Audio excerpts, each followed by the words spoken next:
குட்டி படா சோக்கா இருக்கா வரவாத்தியார. ஏய் எக்ஸாம் கிட்ட வந்துருச்சு, விளையாடாம படிக்கணும். ஆமாண்டி.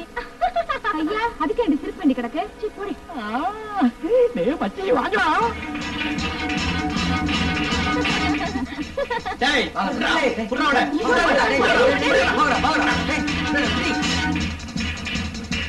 அந்த பக்கத்துல ஒரு பொண்ணை தொத்திட்டு ஓடுறாங்க. பாவமே நாடு குட்டிச்சுவா போச்சுப்பா.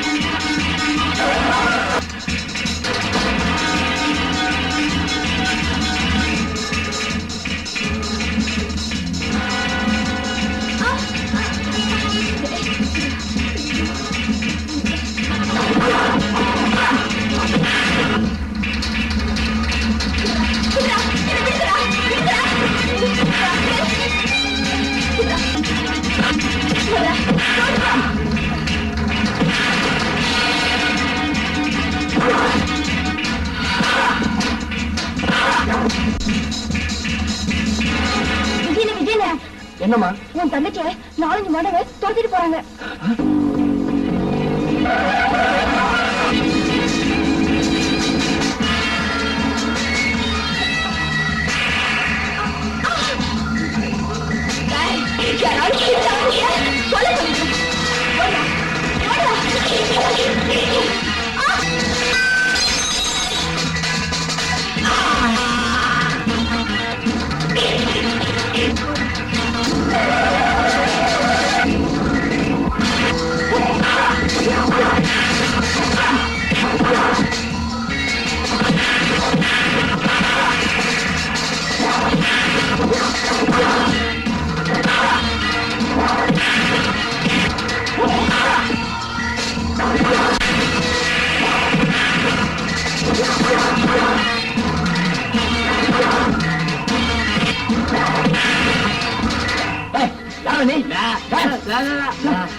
என்னாச்சுமா? தங்கச்சி தங்கச்சி தங்கச்சி தங்கச்சி தங்கச்சி உன்னை இந்த கதிக்கு ஆளாக்குற பாவிகள் அத்தனை பேரையும் பழி வாங்காம நான் சாக மாட்டேன். அதுதான் என் லட்சியம். உண்மையில ஆன ஆளுவற்ற இடத்துல ஒருத்தன் கொலை பண்ணதுக்காக உன்னை கைது செய்யறேன். ஆமா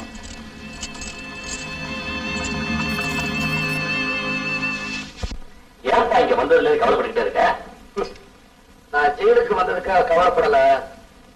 என் தங்கச்சி சாவுக்கு காரணமா இருந்த அத்தனை பேரையும் கொல்லாம வந்துட்டனே, அதுக்காக கவலைப்பட்டுக்கிட்டு இருக்கேன். நீ தங்கச்சி தங்கச்சின்னு சொல்ற போதெல்லாம் என் தங்கச்சி ஞாபகம் தான் எனக்கு வருது. நான் படிச்சவன், ஆனா வேலை கிடைக்கல. என் தங்கச்சியோட கல்யாண செலவுக்கு கொஞ்சம் பணம் தேவைப்பட்டது. அதுக்காக பந்தயம் வச்சு பல பேரை ஏமாத்தி பணம் சம்பாதிச்சேன். அதுல ஒரு நாள் ஒரு நாடகக்காரிகிட்ட மாட்டிக்கிட்டேன். அதை என் தங்கச்சியும் பார்த்துட்டா. லட்சுமி, இன்னைக்கு உன்னோட பிறந்த நாள். இந்த அண்ணனோட அன்பு பரிசு இந்த வாங்கிக்கிறேன். லட்சுமி, இதெல்லாம் வாங்க உங்ககிட்ட காசு எது? நான் தெரியல, ஏமாத்தி பணம் படிச்சேன். அன்னைக்கு உன்னை பெண் பார்க்க வந்தானே ஒரு மாப்பிள்ள 10,000 கொண்டான்னு கேட்டானே, நான் எங்க போவேன்? வேலை தேடி அலைஞ்சேன். என் செருப்பு தேடி தான் மிச்சம். கடைசியா ஒரு திட்டம் போட்டேன். யாரையும் ஏமாத்தாம என் சாமர்த்தியத்தை அஸ்திவாரம் வச்சு பணம் தந்தேன். உனக்கு தெரியுமா, இதுவரைக்கும் நான் 8,000 ரூபாய் சம்பாதிச்சிட்டேன். 8,000? ஆமா, இன்னும் 2,000 ரூபாய் தான் பாக்கி.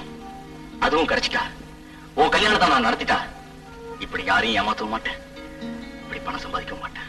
கடைசியா எனக்கு 2,000 ரூபாய் தான் பணம் தேவைப்பட்டது. ஒரு சீமாட்டியோட படுக்கைக்குள் நுழைஞ்சா எனக்கு அந்த பணத்தை தரதான் என் நண்பர்கள் பந்தயம் கட்டாங்க. நானும் கடைசி நாள் தானு ஒத்துக்கிட்டேன். அந்த சீமாட்டோட கார் முன்னாடி போய் விழுந்த காக்கா படி வந்த மாதிரி நடிச்சேன். அவளும் அதை நம்பிட்டான்.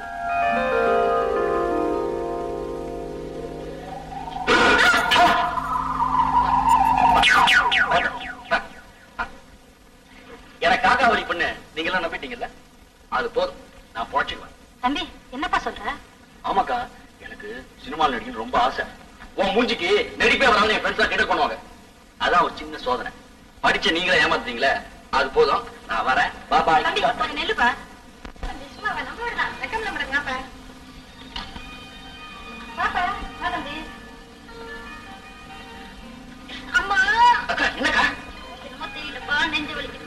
யாருக்கு போன் பண்ணுவா? அடிக்கடி வர நெஞ்சு விடு தடை விட்டா சரியா போகும் தடை இல்லையா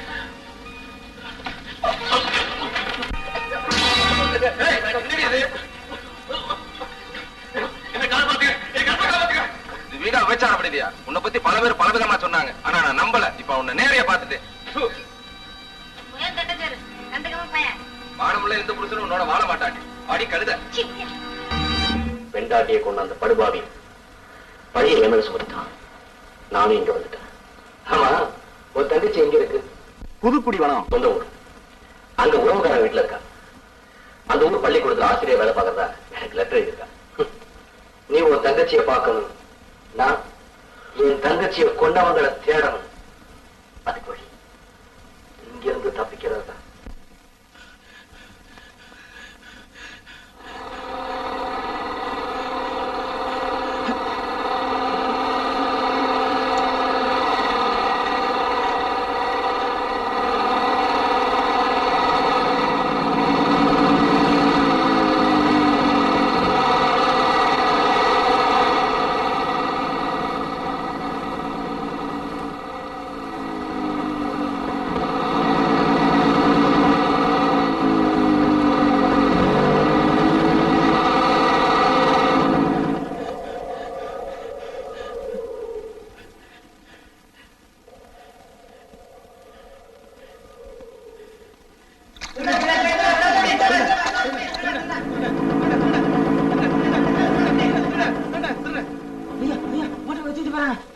அவன் கொலை செஞ்சவன் ஜெயிலையும் தப்பிச்சு வந்துட்டான். வாங்க எல்லாரும் மச்சந்து பிடிக்கலாம். வாங்க வாங்க.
ஏய் ரவி, ஏதுடா அந்த துணி எல்லாம்? ஏய், எப்படியோ கிடைச்சது, போட்டுக்கடா. புதுக்குடிவனம் போலாம். புதுக்குடிவனம் நல்ல ஊர் இல்லையா தர்மலிங்கம்? எங்க அண்ணன் நாகலிங்கம் தேர்ந்தெடுத்தா நல்லா தானே இருக்கும். நாம ஏற்கனவே கொள்ளடிச்ச பணப்பட்டி சேர்த்து பார்க்க ஜனங்கள்லாம் நம்ம புரிஞ்சுக்கிட்டு உழைச்சு ஊற விட்டே விரட்டிட்டானுங்க. ஆனா பாவம் இந்த புதுக்குடிவனத்து ஜனங்க சுத்த ஏமாளியா இருக்காங்க. அதனால தான் சொல்றேன், நான் வழக்கப்படி பெரிய மனுஷனாவே நடிக்கிறேன். நீ எங்கேயாவது மறைஞ்சிருந்து இந்த ஊரையே கொள்ளையடி. அதுக்கப்புறம் அகப்பட்டதை சுருட்டிக்கிட்டு அடுத்த ஒரு பாப்போம். அதுக்காகத்தானே தம்பி நாம ஜென்மமே எடுத்திருக்கிறோம். 2 கைதிகள் ஜெயில விட்டு தப்பிச்சு போயிருக்காங்க. உங்களால கண்டுபிடிக்க முடியல இல்ல சார்? அவங்க ரொம்ப சாமர்த்தியமா தப்பிச்சிட்டாங்க சார். அவங்கள தேடி கண்டுபிடிக்கிறதுக்காக இந்த நகரத்தை சுற்றி உள்ள எல்லா கிராமத்துக்கும் போலீஸ் அமைச்சிருக்கு சார். எல்லா ஸ்டேஷனுக்கும் தகவல் கொடுத்துருக்கோம் சார். சரி, சீக்கிரம் கண்டுபிடிங்க. Yes sir.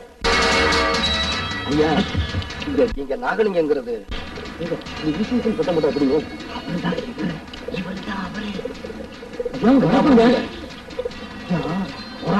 பசிய போக்கிட்டு இருக்காங்க. ஐயா, நாங்க 2 பேரும் வெளியூருங்க. எனக்கு எல்லாமே தெரியும். நாங்க உங்களை தேடி வந்தது இங்க தங்குறதுக்காக வந்திருக்கிறீங்க.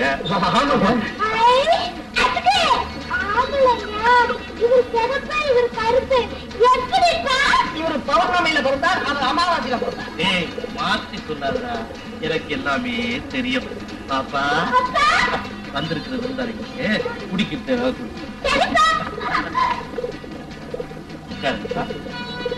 அண்ணா வாடா ராஜா, வேல் முருகா போதுமா?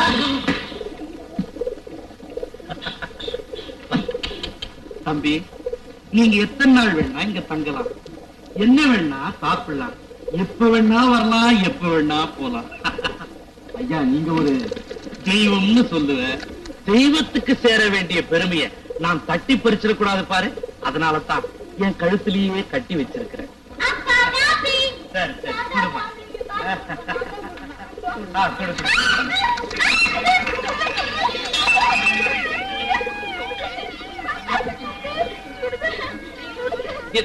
என்னம்மா ஒரே பொண்ணு, செல்ல பொண்ணு, தாயில்லா பொண்ணு, நாகரிகமா வளர்த்துட்டேன். ஐயாவை போலவே இவங்களுக்கும் பரந்த மனசு. ஏய் பாப்பா, மேல போய் துணி மாத்தி போ. ராஜா, பூஜா, ஐயா என்னங்கடா ராப்பிச்சக்கார மாதிரி தம்பிகளை மேல கூட்டு போட்டு. ரவி, இந்த நாகலிங்க ரொம்ப நல்ல மனுஷனா இருக்காருல்ல? இல்ல? ஆமா. ஏய், என்ன ஒரே சத்தம்?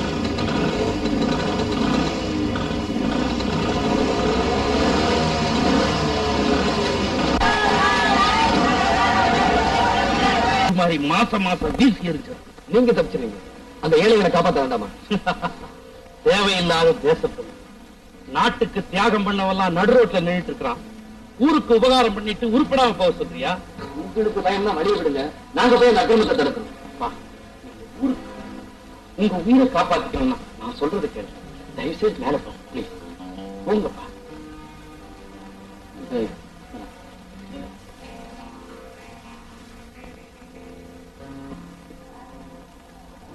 பொண்டாட்டி என்ன பாடுபடுத்தான் பாருடா. அதான் அவளேதான் உண்மைனா என் தந்தையோட சாவுக்கு காரணமா இருந்தவங்கள ஒருத்தன். அவனை பிடிச்ச அந்த குடத்தை பிடிச்சிடலாம். அப்ப வா போலாம். அந்த அளவு விட மாட்டாரே. இப்ப என்ன பண்றது?